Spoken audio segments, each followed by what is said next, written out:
রবিবারের সন্ধেবেলায় যদি এরকম মুচমুচে চিংড়ি মাছের কাটলেট হয় তাহলে কিন্তু রবিবারের সন্ধেটা জাস্ট জমে যায়। আজকে শেয়ার করব চিংড়ি মাছের কাটলেটের রেসিপি।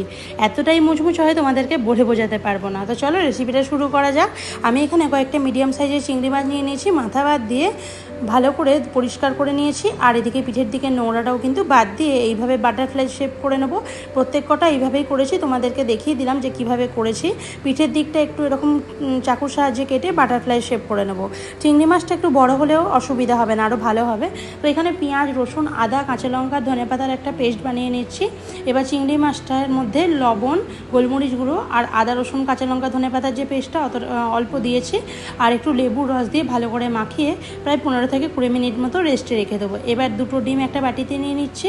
এর মধ্যে একটু নুন, গোলমরিচ গুঁড়ো আর ওই যেটা আদা, রসুন, কাঁচা লঙ্কা, ধনেপাতার পেস্ট বানিয়ে রেখেছিলাম ওটা দিয়ে ভালো করে গুলে রেখে দিলাম। এবার চিংড়ি মাছগুলোকে প্রথমে একবার ময়দায় কোট করে তারপর ডিমের গোলায় চুবিয়ে ব্রেড ক্রাম্বসে ভালো করে কোট করে নিয়ে প্রত্যেক কটা কিন্তু এইভাবে কাটলেটের শেপে ভালো করে বানিয়ে নেব। চাইলে তোমরা ডবল কোটও করে নিতে পারো, তবে আমি সিঙ্গেল কোটই করেছি। আর আমার বাড়িতে না ব্রেড ক্রাম্বস ছিল না, তাই আমি বাড়িতেই কিন্তু পাউরুটি দিয়ে ব্রেড ক্রাম্ব বানিয়ে নিয়েছি।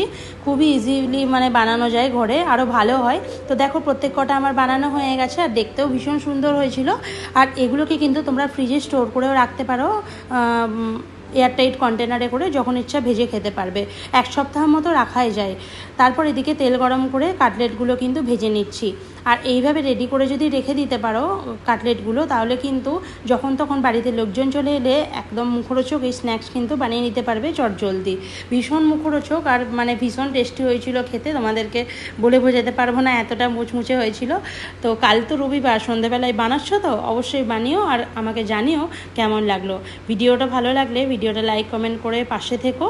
তো চলো বন্ধুরা, আজকের মতো ভিডিওটা এখানেই শেষ করছি। সবাই খুব ভালো থেকো, সুস্থ থেকো। আবার একটা নতুন ভিডিওতে তোমাদের সঙ্গে খুব তাড়াতাড়ি দেখা হচ্ছে। বাই।